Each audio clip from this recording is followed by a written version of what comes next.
Welcome to Locked On Golden Knights. The thrill joins the Vegas Golden Knights. More after this. Your Locked On Golden Knights, your daily podcast on the Vegas Golden Knights, part of the Locked On Podcast Network. Your team every day.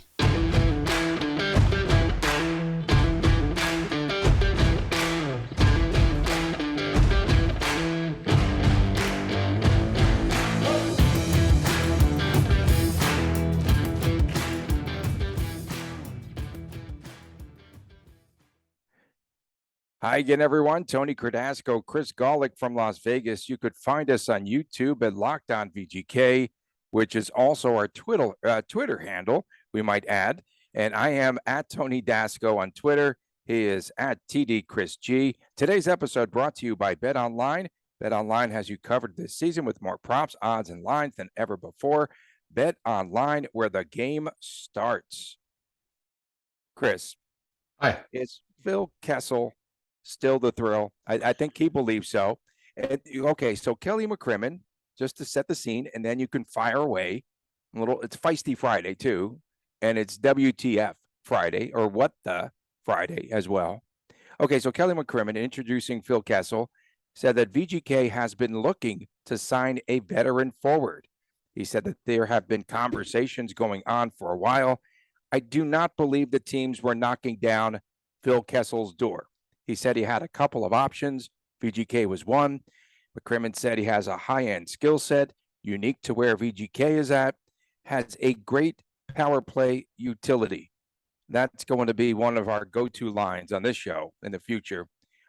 He says they're going to put him in the top nine. It comes off of a season where he had 52 points. He's played on 2 Stanley Cup championship teams. What does he have left in the tank, and where does he fit in with VGK? So there's a lot of things there. Phil, the thrill. I think the thrill is Kirill Kaprizov, and I think we might have to relegate to something a little different now. I mean, I don't know. Was he ever the thrill? Maybe that might have been a self nickname. I don't know, but I'm super happy about the signing. No doubt about that.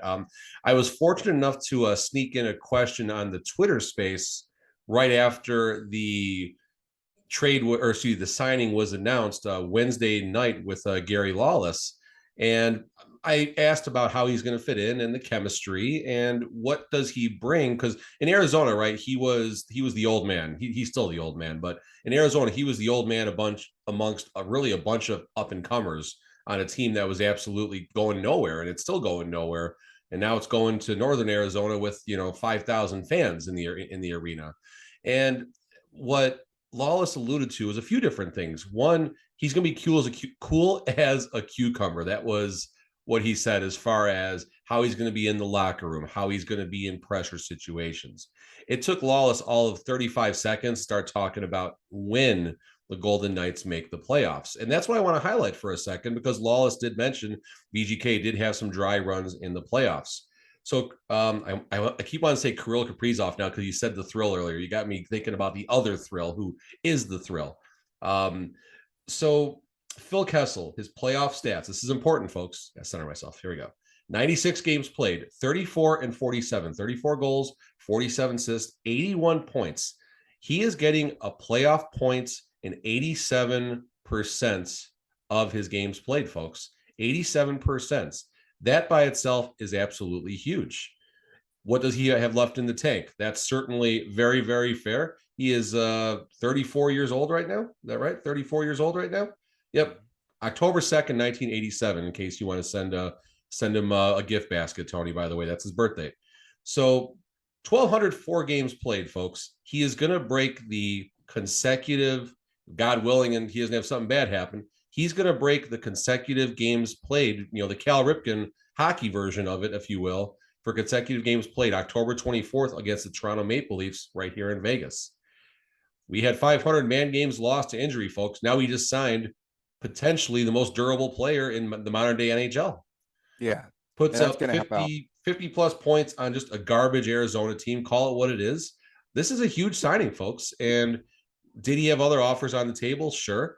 I definitely want to offer. I think he just had one other. Maybe. Okay.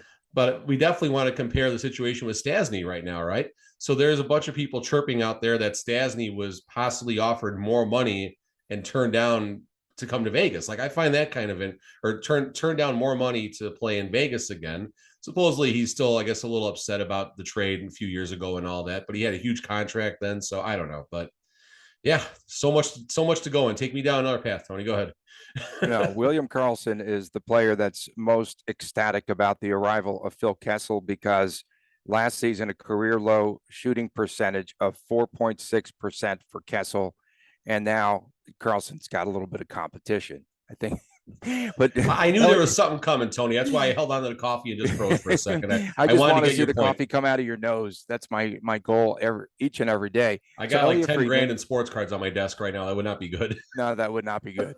Elliot Friedman said on his 32 Thoughts podcast that VGK, yes, to your point, had offered Stastny a contract, and Paul Stastny turned it down, offered more money.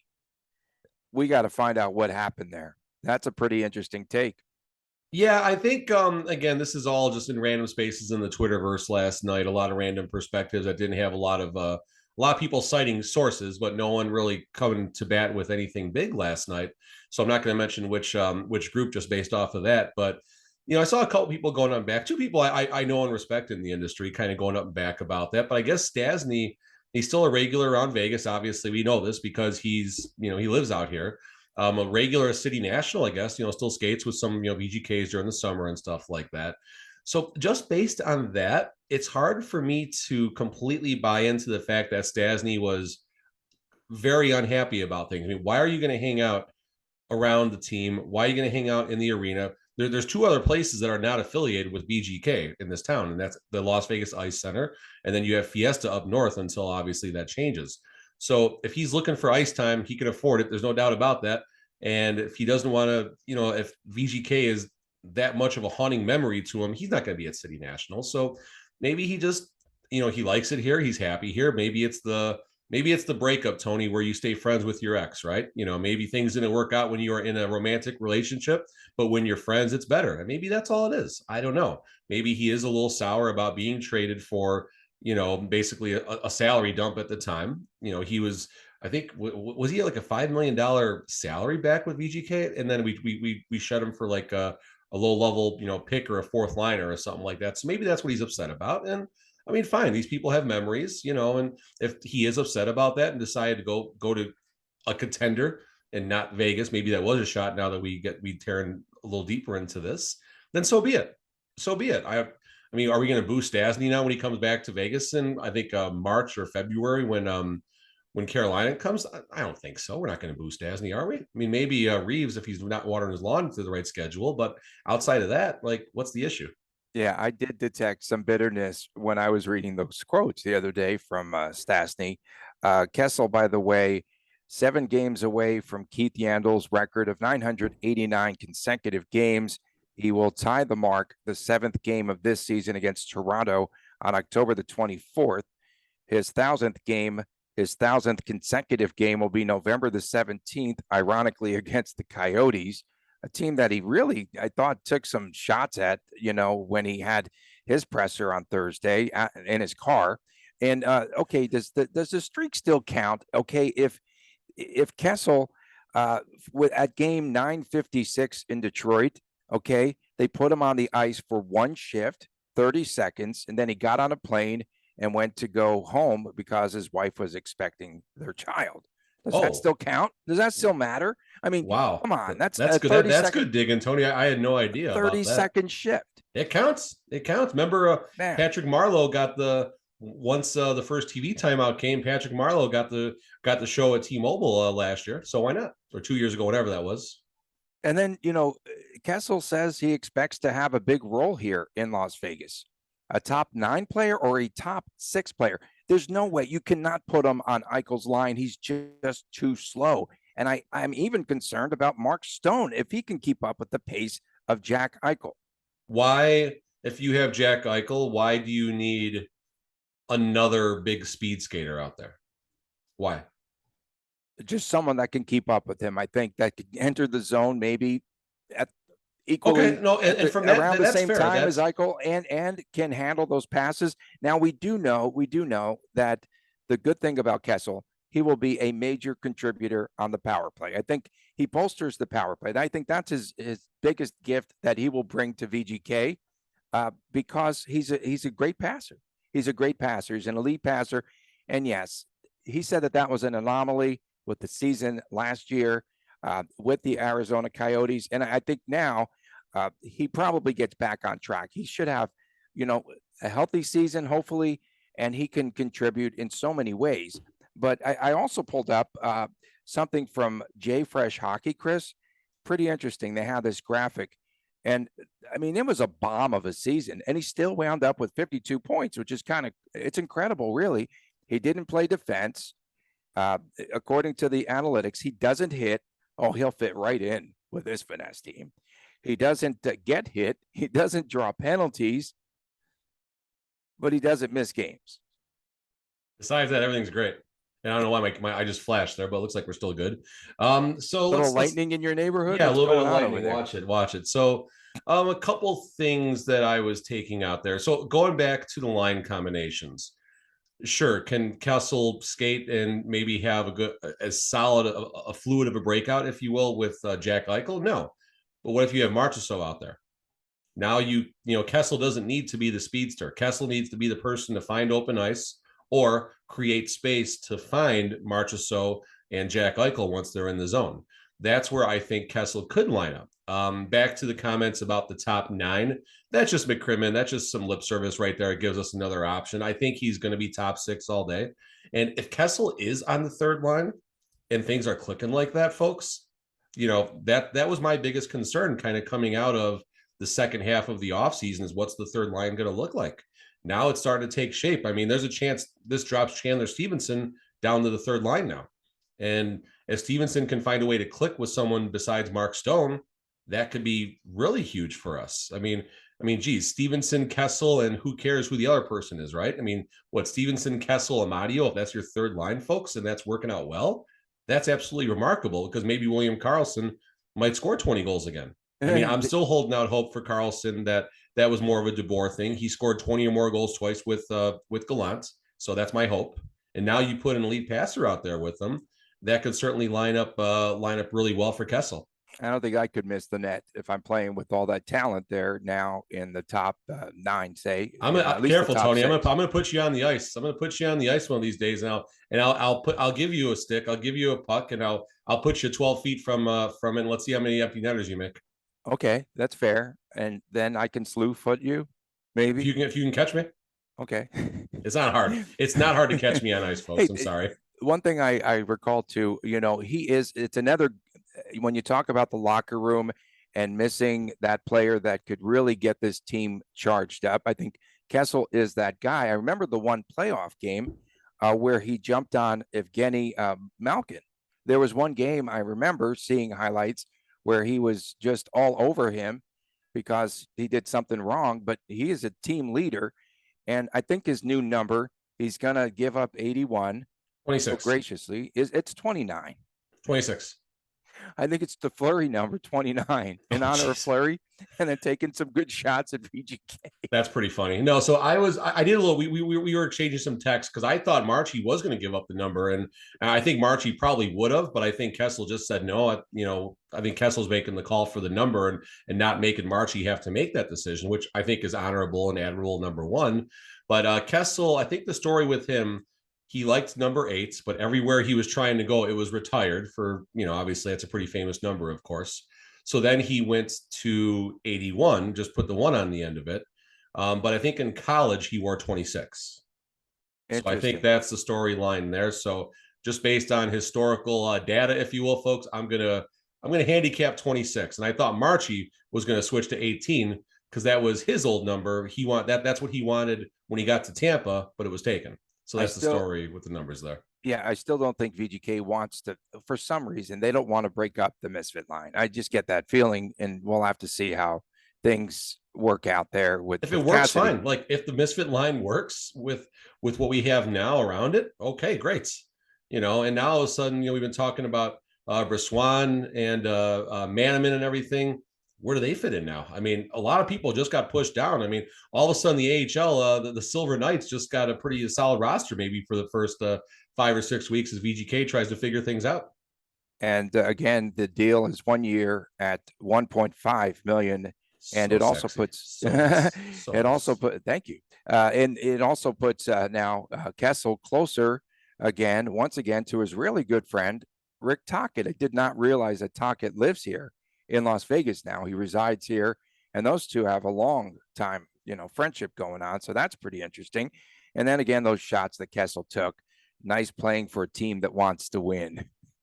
Yeah, that's the thing. Like, every one of these grizzled veterans, if you will, that's that's the line right now, right, folks? It's a team that wants to win. They want to win. They want to win. And VGK does want to win, folks. And I'll hit more on McCrimmon later, but this is certainly a very good key signing that I think generates some excitement right now. I had one point about Kessel. Yeah, I got it now. So Cap Friendly put a stat out there. If Kessel produces at the same clip he did this previous season, getting 50-ish points or so, his contract based on his output and AAV would put him in the top 25% in the league at only paying, I think, $37,500 a point or something like that. I had a couple things out there, folks, and it got lost, obviously, but I was doing a lot of comparables with Stastny and Nick Waugh as far as, just who's going to produce more, who's going to get more points, who's the better value for the team, because everyone's in love with Nick Waugh right now in Las Vegas, which is fair, don't get me wrong. But I was certainly a little bitter that we couldn't get a deal for Stastny at the time. And now, obviously, I'm over that, though, of course. So we'll just leave that buried in the Twitter. Putting up a number, Stastny versus Kessel. All day Kessel's going to outscore Stastny, no doubt about that. I mean, just based on the data right there. I mean, I think Stastny's ceiling is like probably an upper 30 points. Maybe he pushes 40 points if he has a good season. I think a conservative spot for Kessel is going to be 19 goals and 41 assists, like 60 points in that range. Look back what he did with Pittsburgh. Look what he did with the dumpster fire of a team, the Coyotes, and look what he has around him right now. I mean, look what he has around him right now. If there's a concern, folks, and this is, Tony, where you and I are very aligned right now, it's finishers. Because now we have two elite passers. Jack Eichel's going to create space, whereas Kessel, he's not going to create space. He's just going to find you no matter what. But he won't hit anyone.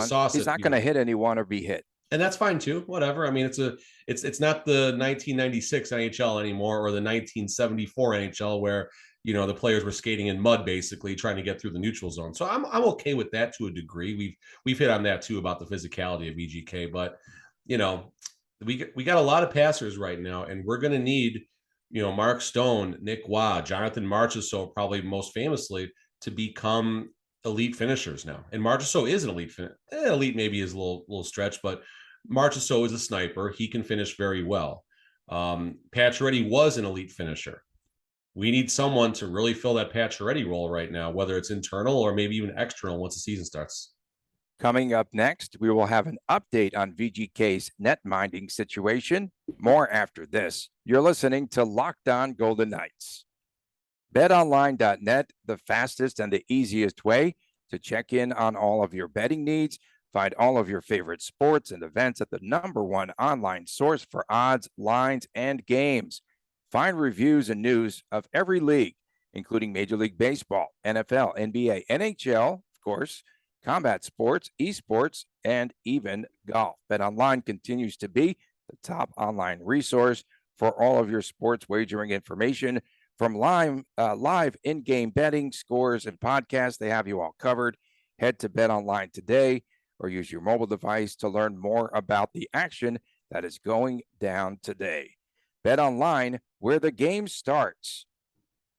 Welcome back from Las Vegas. Tony Cordasco, Chris Gawlik. You could find us on YouTube at VGK, Locked On VGK, that is, and at Locked On VGK on Twitter. I just want to get this week over with. Can you tell? I'm trying to sprint out of here. So we wanted to talk about the net minding situation, and Kelly McCrimmon outlined where this VGK franchise is at yesterday. So Robin Lehner, not one, but two hip surgeries. One is done, and then they need 10 weeks in between the surgeries. And then we also heard from McCrimmon, Chris, that Laurent Brossoit is returning and calls him a proven NHL goalie.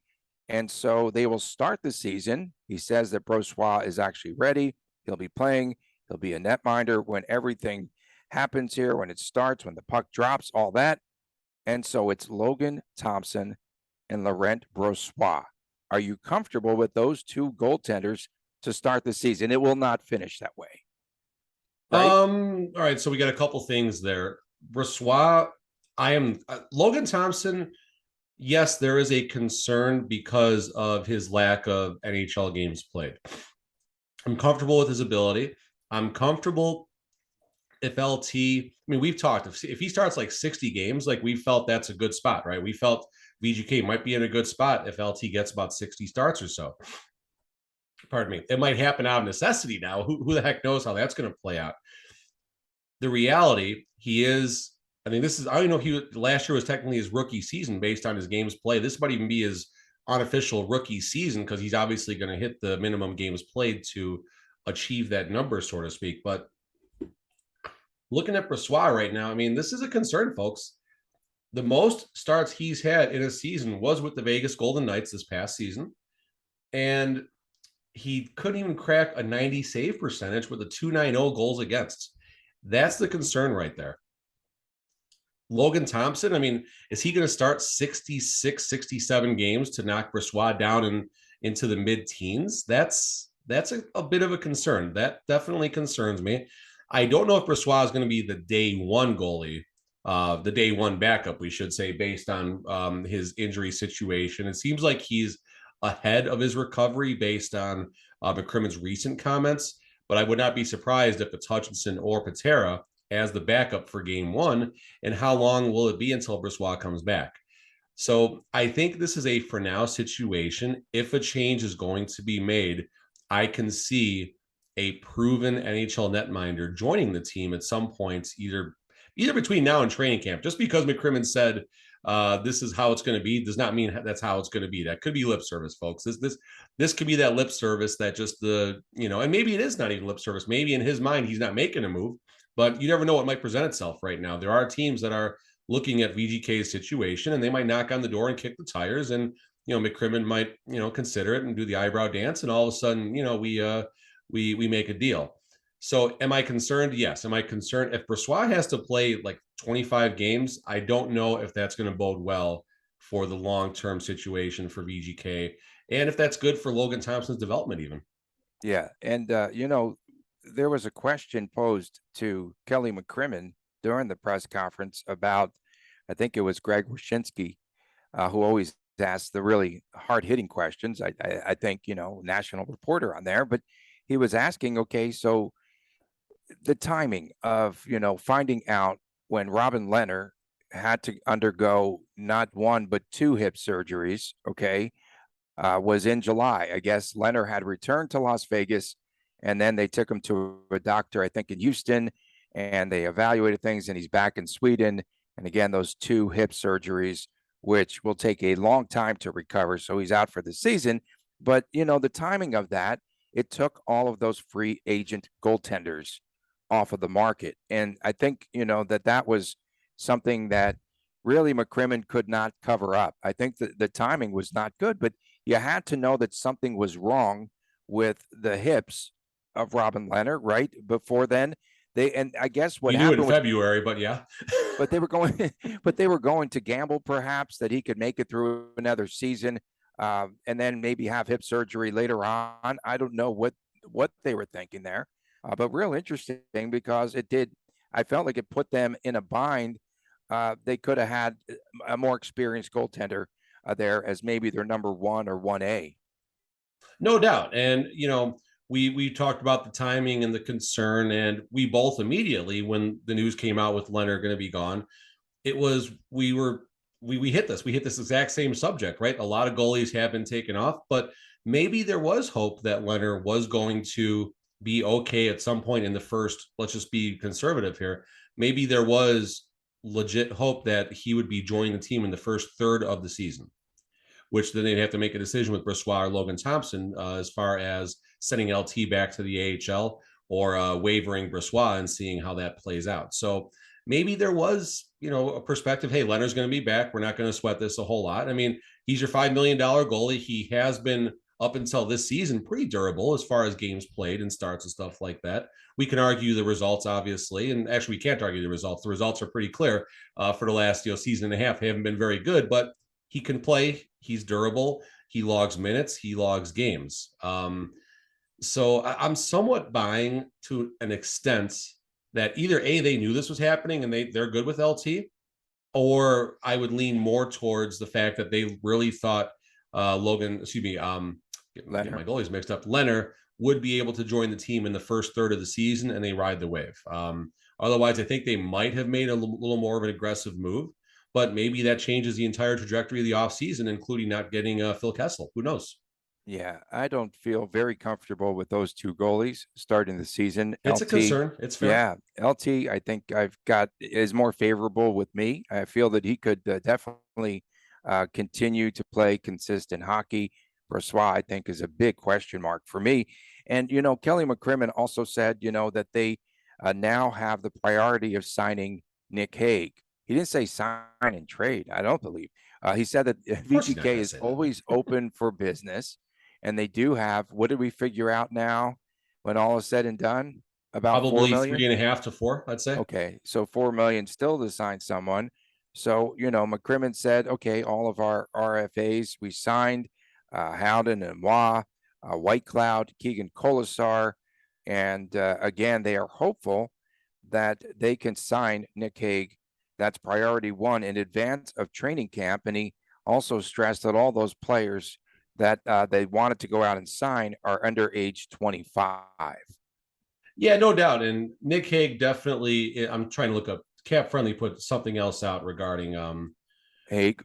Yeah, well, no, regarding Cap Friendly put something out regarding where VGK actually sits right now with things. I'm just looking really fast here. Okay, we show the Vegas Golden Knights over the cap by 8, but they have 12. So basically there's about 4 million in change plus or minus to make a deal, which is more than enough money for Nick Hague. If Nick Hague gets $3.8 million, then, God bless his agent for a job well done. But there's definitely enough money for Nick Hague. And I don't think they want to go, we know VGK doesn't want to go arbitration. If he threatens arbitration, he's going to get paid. So maybe that's what he should do right now. But I think they probably want to go something with term with Hague. I think they feel long-term he's a good goalie to lock up. And he's also good trade bait in the event we do get a nice long year. If we get him for, let's say, 4 and 3, 4 years, 3 million per, that's a good possible trade candidate, as he starts to develop, because VGK does that sort of thing from time to time. So I think they're probably going up and back about term and stuff like that. And they want to make sure the deal's fair on both sides. But the fact that it's taken this long, I don't know how Nick Hague's going to feel about that. Is this going to upset a player like that, a young player like that? Does he feel he's not the priority? I mean, he's not the priority. We have other priorities on the team, but it's also August 26th. I think the players start skating in 2 weeks or something like that. I mean, they're probably having off-season workouts right now, just kind of getting back in. And he's technically, I mean, he's a VGK, but with the RFA, he's technically not, signed yet, and all sorts of weirdness that goes along with that. So maybe this is going to affect him, and maybe every day that goes by, he's going to get mad and want a little more money. Yeah, I can see that happening too. Again, a young player, and who knows where they're at as far as the negotiations are concerned. And if they can find like an extra $1.2 million, $1.5 million, will they go out? And they're finding good value. I mean, that's great value in Kessel. I don't, regardless of what anyone says, where he's at in his career, shooting percentage, all that. If he gets 40 points, it's great value. Yeah. 40 points, it's stellar value. At 1.5. Okay, Kessel versus William Karlsson, who has more points? Kessel. Okay, coming up next, Chris. That's good. It's that time. It is What the Friday. WTF is on the way. Stay with us right here on Locked On Golden Knights. Welcome back to Locked On Golden Knights. Tony Cordasco, Chris Gawlik from Las Vegas. Please subscribe to our YouTube channel at Locked On VGK. And it is that time again for our brand spanking new feature, which debuted a week ago. And we already have fans giving us some good stuff there on Twitter. And okay, so What the Friday, something WTF. something that made you say with the VGK organization, what the, either positive or negative. And I'm just going to start off because I want to just take a shot at Kelly McCrimmon. So good, Tony. Who So has good. now? Who has a worse background, McCrimmon or me? He's got the blinds in the background. Close those stinking blinds so Oh, the okay. sun's not like coming in and everything. And okay, close the blinds. And then, did you hear the noises of a child in the background every once in a while? Yeah, there was some kid there. Okay, find a nice quiet space. You are there. This is a media presentation. But worst of all, I think his rotary dial 1960s phone has got to stop ringing when he's doing a presser. I was like, It was Nick what Hague's the? agent calling.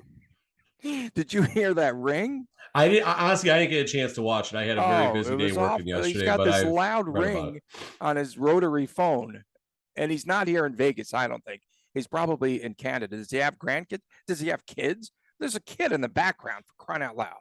That's What awesome. the Friday? We were down in Boulder City doing some shopping. Thursday morning. That's yesterday. Maybe it was Wednesday. I don't know. But we were in some of the antique stores and stuff like that. We saw a bunch of rotary phones, so that got me going there. Okay, Mine. Okay. fire So away. Sure. my what the Friday, it's for the VGK fans. It's not for the ones that are cool and comfortable and excited for the season. It's for every fan that is absolutely flipping the heck out right now anytime this organization does something. It's for the people that are the second VGK puts out a tweet about tickets. Oh, I'm not going to a game until Marc-Andre Fleury is the goalie again. And you gave away Max Pacioretty. That's who my What the Friday is for.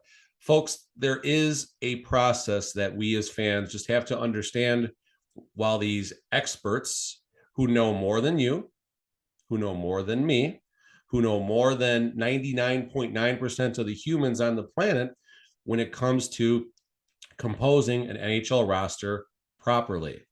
Stop flipping out, relax, and sit back. It's tough to say, folks. It is, and kind of based on what Tony just said about how McCrimmon projects himself at times. But this team, this leadership still deserves our trust and some rope right now. The first 4 seasons, folks, we've exceeded expectations. The first 2 seasons, we could have had much better success. Poor coaching hurts. Seasons 3 and 4, we make deep runs. Season 5, injuries, but that was our best roster that we've had. Who makes the roster? The answer is McCrimmon, McPhee, and Foley signs off on it. Now look what's happening in season 6, folks. Phil Kessel, hot dog Phil Kessel, sure, fine, whatever. But he now has brought some excitement and really has rounded out this roster. And VGK, in my opinion, has been elevated from a fringe playoff team to a comfortable playoff team that is going to make a cup run, goaltending withstanding. I am not going to back down or start a fight with Tony over the goaltending because we are aligned. I love Logan Thompson. I'm glad he's here. I want to gamble with him. I think he can lead us. I think he can have that rookie magic and be that goalie that carries us. But he also has to prove that statement. And it's August 26th. It's easy to say that now. Let's see what we're saying November 14th, January 12th. That's my birthday, actually. That's why I just pulled it out of the air. But let's see how things are going then. So my What the Friday is for the VGK fans that are lighting up Facebook right now, that are still mad about the Marc-Andre Fleury trade, that are still stewing about the Max Pacioretty trade. I mean, folks, we just traded Pacioretty, Dylan Coghlan. In return, we got $5.5 million of cap relief and Phil Kessel. Relax. Enjoy the show, folks. Okay, this one, comes from Timothy Hansford. He says, I know this keeps coming up, but why do the busts look nothing like the players for those little statue giveaways? Who designed these? It's like they asked a class of grade 2 Ray kids. Charles. They asked a class of grade 2 kids to draw pictures of the players and then use those pictures as the models for the bust. Is the budget that low? WTF Friday. It's fair. He's got a point there. No, he's got a point there. He's definitely got a point there. Definitely has a point there. I only had one today, Tony. So if you got more, you keep going. That was my only one today. So if you got more, you can keep firing, or I Oh could no, probably no, pull something out of the hat here. no, I'll keep firing. I'll keep firing. I'm prepared today, I know. because it's Friday and I know. it's WTF. And okay, I still don't understand something we talked about earlier. Why in the world they wait until July when all the free agent goalies are gone to announce that Robin Lehner needs not one, but two hip surgeries? I still don't buy that they found out over the summer that he needed the hip surgeries. What the? It's fair. It's definitely in line. It's definitely in line. Okay, I got a WTF. I got a WTF. We were down by Hoover Dam the other day, and of course, being the responsible humans that we were on a Friday afternoon about 11:30 a.m., we stopped at the casino. The Lodge Casino, or is it the Lodge? Yeah, the Boulder Lodge Casino. It's a shopping mall with casinos inside of it. There's a Dottie's, but then there's like a Red Dragon, and then there's what's the other little one? There's it's so weird. It's like you're walking through a mall and there's four little casinos, then the main casino floor. So my what the Friday is for the Boulder Lodge. What the heck kind of design was that? Okay, we're going to go off the grid. Okay, so Billy Joel had a guest come out on stage at Madison Square Garden the other night. It was 19-year-old Olivia Rodrigo, who's on fire as a pop star, as we know. Really? He let her come out on stage and she sang she sang her hit song, and then she sang another song, duet with Mr. Billy Joel. First song is called Deja Vu. And in that song, she has a line. I'll bet that she knows Billy Joel because she used to play that Uptown Girl. And then so she sings that song, 19-year-old pop artist. And then after that, Chris, stay with me, okay? Then they sing Uptown Girl. It was great. The Garden, but okay, she's a 19-year-old pop star. And I was like, what the F? She is out there with Billy Joel, who's in his mid-70s now. The audience is in their 50s, 60s, and 70s. And she usually has teeny boppers screaming out there. So I was like, what in the world? He brought out this 19-year-old artist, and you know that the parents were texting their kids at home or grandchildren, and saying, hey, who's this Olivia Rodrigo? And I just had to tell me. And I wanted to, no, she's great though, by the way, great performance. And I wanted to ask you if you've ever dealt poker to Phil Kessel. To Phil Kessel? You mean Phil, like hot dog Phil Kessel? He plays? Yeah. I didn't know. I've never dealt to Kessel. I've dealt to Phil Hellmuth before. But Kessel plays poker. Yeah, I have not, and I have not knowingly, at least, interacted with Phil Kessel on the poker table. There's a good, if he does play and come out for WSOP, there's a good chance I brush shoulders with him, but I probably would not have even recognized him, to be honest with you. But real quick, fun WTF. I did see one time U2 on stage with Pearl Jam in Canada performing Rockin' in the Free World. So that's a positive WTF now that we're talking that. But then another WTF would be the Goo Goo Dolls opening for the Rolling Stones, kind of along the same lines of people texting, who the heck is this band? So there you go. There you go. I was at the Rose Bowl when Prince got booed off of stage when he opened for the Rolling Stones back in the 80s. He got booed off stage. Oh, and one more WTF. Watch the clock, Tony. Cowboy Pete DeBoer. What in the world? He still says he's surprised that he was fired by VGK and the cowboy hat and all that. I'm over it. WTF. Chris, great week. Thanks so much, man. We'll be back again on Monday. Thanks for joining us. I'm Tony Cordasco for Chris Gawlik, my man, and we'll see you soon right here on Locked On Golden Knights.